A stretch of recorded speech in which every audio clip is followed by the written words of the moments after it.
Endings are hard. You spend all this time building up this world and the characters in it, and now you got like 10 minutes to wrap it all up. Good luck, idiot. Now, I'm not talking like end of episode ending. I'm talking big, super epic finale ending. It's one of the hardest things to tackle as a writer, as there are so many things that an ending has to get right. Spoilers. There are many different ways to do an ending, but I like to classify them across 4 main categories. The first is your basic happy ending. You know, where the main conflict is resolved and everyone lives happily ever after and all that crap. This is your most typical and safe ending for fiction. Hero fights the villain, solves the issues of the story, hero saves the girl. A lot of movies tend to wrap up with this sort of ending because of a limited running time. When compared to full-length shows or games, movies don't have as much time to expand their story, as a lot of movies just end with something basic. There's nothing wrong with that, and it's often nice to leave a story on a positive note. I mean, I'm glad everyone's happy, because that makes me happy, and why am I crying? A lot of stories I really like have this kind of ending. My favorite graphic novel of all time, Seconds by Brian Lee O'Malley, concluded with a happy ending that wrapped up all of the problems, as did his other work, Scott Pilgrim. Of course, there's the king of the happy ending, Disney, and there are many, many other examples of this, like the Shawshank Redemption, Gravity Falls, Fullmetal Alchemist, Brotherhood, Phineas and Ferb, Parks and Recreation, Toy Story, WALL-E, Inside Out. A lot of Pixar movies now that I think about it. A happy ending can be a great way to end a story because it leaves everyone with smiles and warm fuzzy feelings and ensures that you won't be traumatized while watching it. But it can also be a really lazy way of ending something. Like in the original Ben 10, which while being one of my favorite cartoons ever, had an ending so rushed and shitty that the sequel show just ignored that it happened. Nope, this took place in an alternate universe. We don't want it. It really depends on how attached you are to the characters and how well the series has made you care about them. Caring about fictional characters? What are you, some kind of nerd? And while happy endings are the most basic way of ending a story, as time has passed, more and more stories have diverged from this more simplistic approach. There are just as many endings that wrap a cute little bow on everything and wait for the box office money to roll in, as there are ones that try and shock you. This is what's known as a bad ending, one that catches you completely off guard. This one's a bit risky to pull off because viewers can feel ripped off if it comes out of nowhere. It's difficult to end a series on a bad note, but some stories have managed to pull it off really well. Like the anthology series Black Mirror, where something mind-meltingly horrible happens at the end of every single one of the episode stories. My favorite example would have to be from the anime Death Note, where the main dude Light actually dies in the final episode. Despite being the main character, the series ends with his death. And that's the final shot the show leaves you on. It's a pretty haunting image, but I really loved it. Thing is, not everything sticks to the theme of the series. For example, Drawn to Life, The Next Chapter, the sequel to one of my favorite childhood games. Everything's happy and cute and smiles and love, and I mean there's a little bit of dark stuff in there, but I don't think anyone could have been prepared for the ending. You know, the one where it reveals that the game was actually about a boy who was in a car accident that killed his parents and wakes up in a hospital, revealing that the world both games takes place in was just all fabricated in his coma. Yeah. Fuck you. This is what we film experts refer to as a plot twist. Plot twists are also risky if they come out of nowhere, but if they're done right, they can be quite shocking. In Drawn to Life's case, it was certainly unexpected, but also completely destroyed my childhood in the process. I mean, I didn't find out the game ended like that until like a week ago, so plot twist. Much like with happy endings, fictional stories have been filled to the brim with plot twists. Like the classic Wizard of Oz ending where, plot twist, it was all a dream! What about in Devilman Crybaby, where the show ends with a batshit insane final episode where, plot twist, Akira's friend was evil and everyone dies and Rio gets boobs and I have zero idea what the hell just happened. But if you take these two type of endings and you put them together and they make a baby, it turns into a bittersweet ending. Endings are already sad because it's the last time you get to see these characters, so there are already tears welling up as you sit through the epilogue of a story. But some writers are horrible people and make you want to bawl your eyes out and wallow in a pit of self-pity and despair. And this is where a bittersweet ending comes in, where something bad has to happen in order for something good to happen. Wow, I wonder what that bad thing might be. Your favorite character dies! One really good example of this type of ending is in the anime Gurren Lagann, which has a name I will never be able to pronounce. The climactic finale sees the hero triumph over the villains, and despite the losses, the show wasn't quite done making you feel bad. Nia, the female lead, eventually fades away because she was created by the villains and can't exist without them, and so stops existing.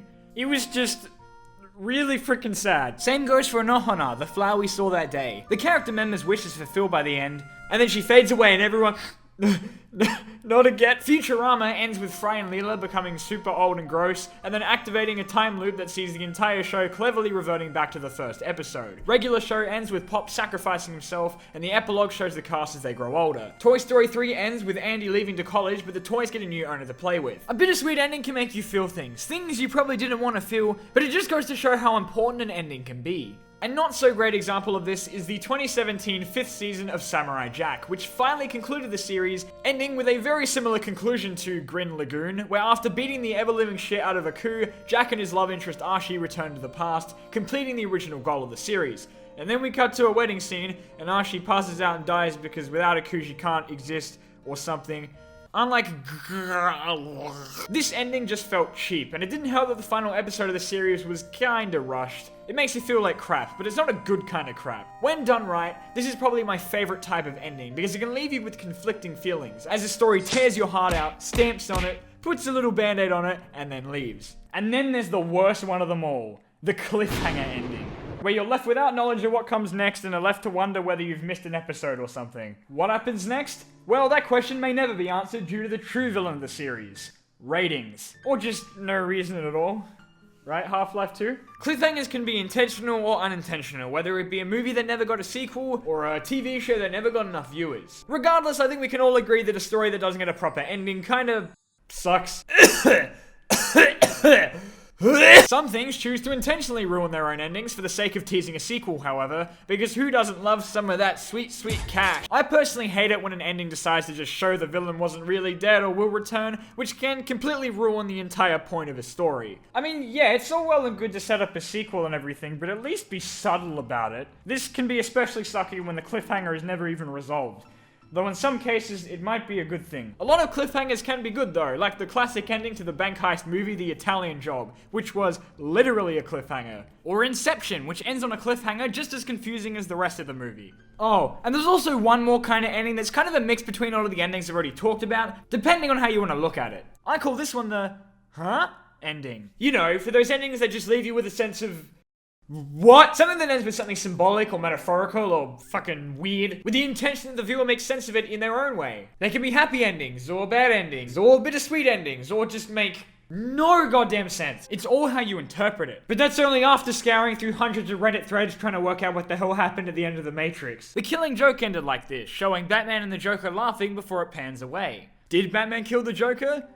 I don't know, why are you looking at me? Shadow of the Colossus. The main character ends up possessed by the bad guy after killing all of the Colossi and then gets very dead. But then the girl wakes up and then he turns into a baby, so it's all good. The baby is representative of, I don't fucking know. Future Diary ended like this too, but it got a special episode a year later that turned an ambiguously bad ending into a happy one. So it doesn't count. Another is Gundam 00, which had an ending so confusing that it took me about a week before I understood it. But Paul, why are you such a weeb and talking about anime so much in this video? Well, that's because I'm lonely, but also because anime tend to be really good at ending stories.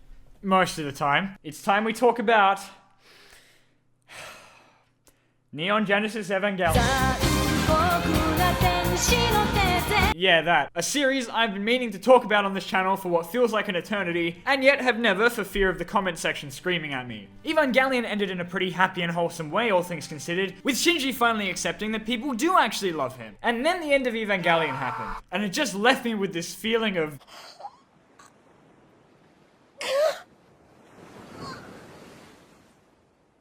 Wait. What the fuck? My experience watching the end of Evangelion was certainly an exciting one. There have been plenty of theories and interpretations about the meaning of this ending, but I just can't for the life of me work out what the point of all that nightmare fuel was. Nothing left me quite as terrified as the ending of Evangelion. I'm not even kidding. Just thinking about it now is giving me anxiety. That's not to say the rest of the show wasn't messed up, but... Jesus Christ. I'm sure the meaning behind it all is very deep and all that, but at face value...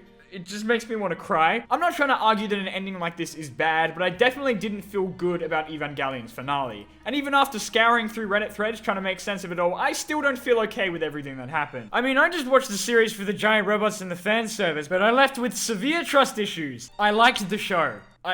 I did not like the ending. What Evangelion does right is something all endings should do. Be memorable. That final shot that you end the story on is so important because that's most likely what the audience is going to remember about it. You know, like an Infinity War. Now, I won't give anything away, but you know what I'm talking about. And as horrifically disgusting as Evangelion's ending is, goddamn is it gorgeous. Another ending like this, but without the sleepless nights, is the ending of the original Teen Titans, where long-dead character Terra returns for no reason, and Beast Boy spends the entire episode trying to work out what the hell is going on. The episode basically ends with Terra telling Beast Boy to piss off, and then he runs off into a white light. That's it. Why are there tears coming out of my eyes? It was such a bizarre conclusion that even Teen Titans Go had no idea what the hell it was supposed to mean. What? Some metaphor about moving on and how things change? I don't know, I'm not smart. A lot of these endings are hated because they don't make a lot of sense. But that's the best part about these sort of endings. They let people work out what they think it's supposed to mean. And I have to admit, it's quite fun reading on the internet what everyone's interpretation of whatever the hell that was supposed to be. Video games have brought an interesting dynamic from how to tell and end a story, because they have the added benefit of making a conclusion feel more personal. The game is your journey, something you yourself have had to endure to reach the end. A lot of games have had endings that fall under what I've already discussed, such as Uncharted, Mario, Bioshock, etc, etc, etc. Games sure have come a long way since the Ghostbusters ending. Congratulations! You have completed a great game and proved the justice of our culture. But many games have utilized the concept of multiple endings depending on how you play it. And some games unfortunately incorporate a good ending, aka the proper ending, and a bad ending, aka the loser ending. This is supposed to encourage you to play again to try a different ending, like some of the classic Sonic the Hedgehog games or Zelda Breath of the Wild, where the games basically go, haha, that's not the real ending, fuck you, do it again. For me, this makes the journey feel pointless. Yes, it's supposed to encourage you to play it again in order to get the true ending, but it just takes the fun out of it since now you have to go through a lot of the game again just to watch a cutscene. Some games let you choose how the game ends by having you make decisions that affect the plot, like Telltale games, Life is Strange, or Mass Effect. But what if I want to keep playing the game after it ends, huh, Zelda? Well, I mean, look at Red Dead Redemption, where the ending of the game makes you watch your character die in front of you, and then BAM, you play as his son after the game ends. Freaking genius! Take all my money! So, with all that considered, it begs the question,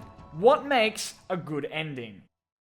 I don't know, I'm a YouTuber, you know how we end things. Don't forget to like and subscribe! It's about satisfaction. It's heartbreaking having to say goodbye to something you've become unhealthily attached to, but it may as well bring closure to everything. Answer the questions, conquer the issues, give us that kiss you've been teasing for way too goddamn long. An ending is only as good as the length of the story. The longer a story goes on, the longer the build-up, and so the more questions it has to answer. I mean, can you imagine trying to end The Simpsons? It's why a lot of shorter stories have fantastic endings, while others that tend to go on for longer have a very anticlimactic one. And an anti-climax is a criminal offense because an ending should leave you with a sense of completion, even if it's not a happy ending. It's about a character's journey. By the end of the story, the characters in it should have changed and learnt something from the events of the plot. Along with the viewer, they should have grown and matured. It's why a lot of endings give us that montage of what everyone got up to following the story's climax. No one likes a series where nothing changes at the end because it makes the whole thing entirely pointless.